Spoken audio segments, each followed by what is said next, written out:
Sesampainya aku dan adikku di desa antah berantah di pulau seberang Kalimantan Timur, kami celingak-celinguk kebingungan, cari alamat berjam-jam jauh dari mana-mana, tapi kata bibi kami, di sanalah orang tua kami berada.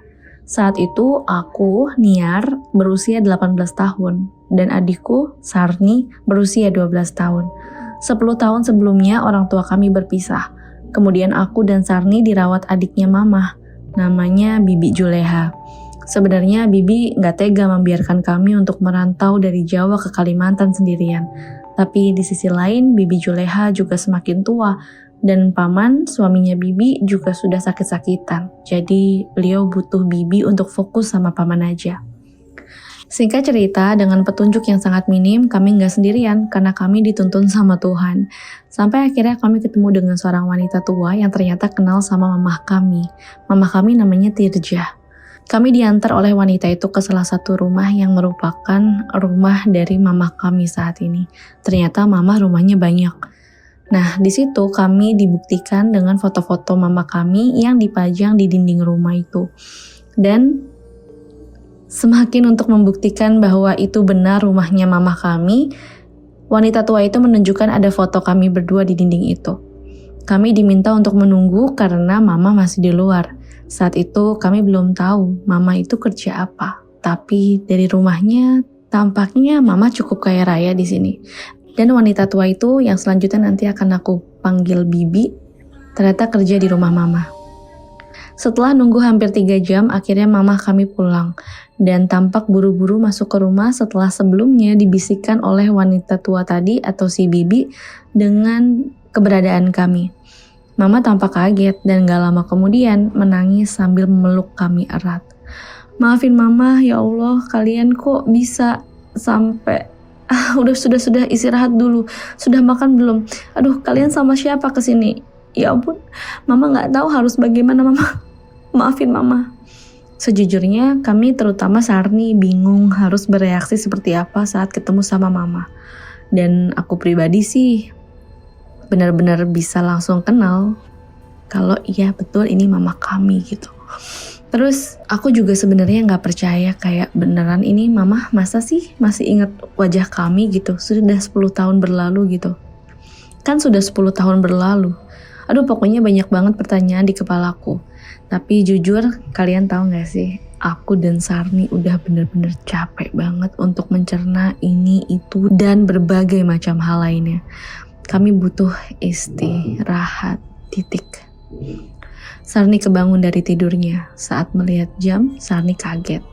Ini 6:30 malam atau 6:30 pagi ya? Karena kalau sampai jam 6:30 pagi, Sarni merasa gak enak banget, masa tidurnya lama banget. Tapi ternyata jarum jam menunjukkan 6:30 malam hari.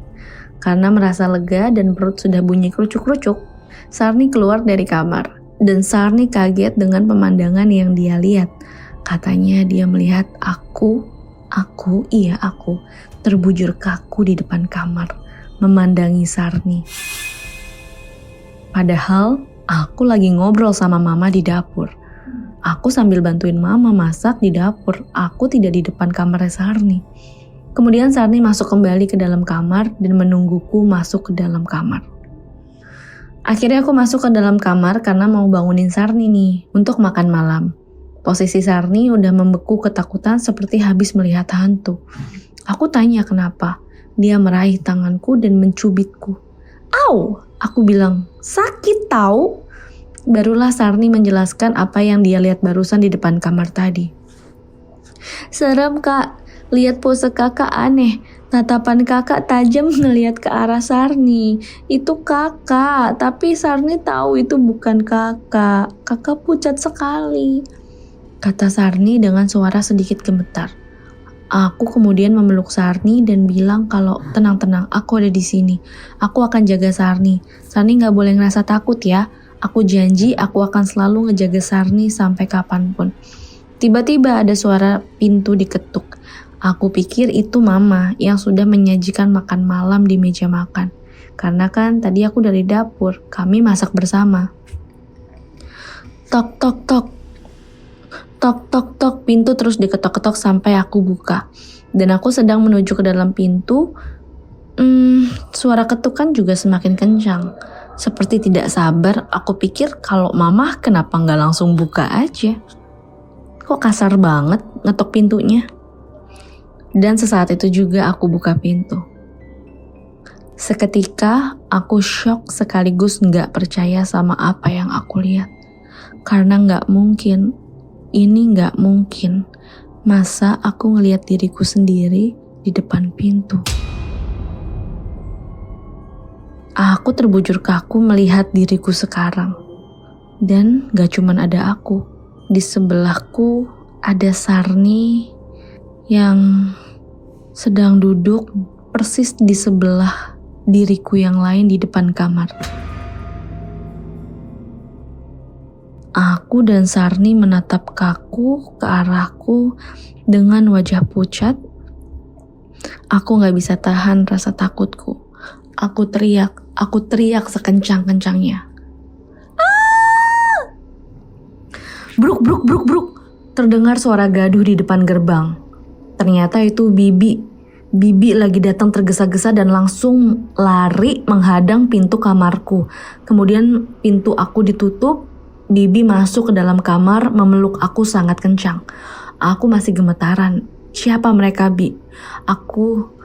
Aku melihat mereka dengan jelas. Mereka siapa, Bi? Kenapa seperti aku dan Sarni? Sudah. Kamu tenangkan diri dulu ya. Kita tunggu mamahmu. Terus Sarni bilang, kenapa kak? Kemudian Bibi segera tersenyum kepada Sarni sambil berkata, sudah, kalian tenang, istirahat dulu ya. Jangan keluar kamar. Duk, duk, duk. Pintu kembali diketuk. Tapi sepertinya itu bukan diketuk dengan tangan. Itu sepertinya suara kepala sedang dijedukkan ke depan pintu. Bulu kuduku merinding, aku terus menangis. Aku masih gemetaran, aku gak bisa menghilangkan bayangan dari apa yang kulihat barusan. Bagaimana bisa ada diriku yang lain di luar situ? Dan aku yakin itu bukan Sarni adikku. Singkat cerita, disinilah the truth will come out. Suara duk, duk, duk tak kunjung berhenti.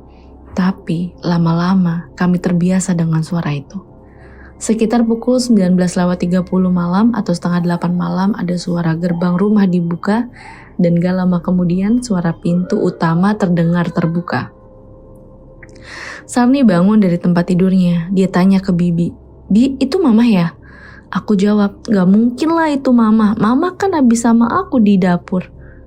Tapi setelah aku pikir-pikir, kok mama gak kesini? Kenapa malah Bibi yang masuk ke dalam kamar? Apa mama gak dengar suara teriakku tadi? Mendengar aku menjawab seperti itu, akhirnya Sarni menuju ke pintu untuk menyambut mama. Segera tangan Sarni ditahan oleh Bibi dengan sangat kencang. Bibi meminta kami untuk tutup mata karena Bibi mau buka pintu untuk keluar kamar dan ketemu dengan mama. Kami mengangguk. Bibi cepat-cepat buka pintu sekecil mungkin agar kami gak bisa curi-curi pandang keluar kamar. Tik-tok, tik-tok. Waktu terasa lama banget. Bibi dan mama tak kunjung masuk dalam kamar. Sampai-sampai aku dan Sarni ngantuk banget nungguinnya. Dan aku mulai memberanikan diri untuk menuju pintu dan memegang gagang pintu untuk aku buka. Sesaat itu juga, gagang pintu bergerak seperti ada tanda pergerakan dari luar untuk membuka pintu. Aku kaget dan langsung segera menjauh dari pintu. Aku langsung mengarah ke Sarni dan aku memeluk Sarni dengan kuat. Pintu terbuka dan ibu masuk. Disitulah kami bengong karena ibu masuk gak sendirian, tapi barengan dengan Bibi dan juga, aku dan Sarni. Sarni memegang tanganku kuat dan kencang sekali. Ibu kemudian menurunkan lututnya menyentuh lantai dan kedua tangannya menyentuh lantai sambil menangis. Samar-samar terdengar aku mendengar mama dengan lirih meminta maaf kepada aku. Semakin lama semakin keras suara tangis dari mama. Aku gak bisa ceritain di sini apa yang mama bilang kepada kami waktu itu. Tapi intinya, mama sangat menyesal karena meninggalkan kami karena ayah Ternyata ayah yang memutus komunikasi antara aku, Sarni, kepada mamaku. Untuk menghilangkan rasa rindunya kepada kami, mama meminta kepada salah 2 jin peliharaannya untuk menyerupai aku dan Sarni. Iya, kalian gak salah dengar. Jadi, diriku dan diri Sarni yang kami lihat itu adalah jin peliharaan mama.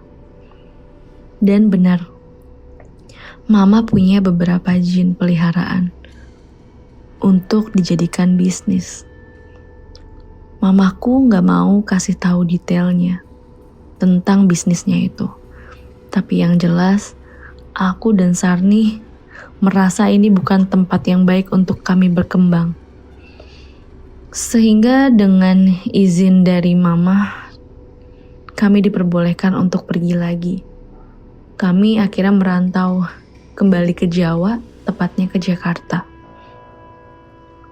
Saat ini aku sudah berusia 28 tahun dan Sarni 22 tahun. Kami bertahan hidup dengan cara sederhana, berjualan lauk sehari-hari, kami buka warung makan kecil-kecilan. Tapi syukur alhamdulillah cukup untuk biaya kami berdua dan juga untuk Sarni bisa sekolah.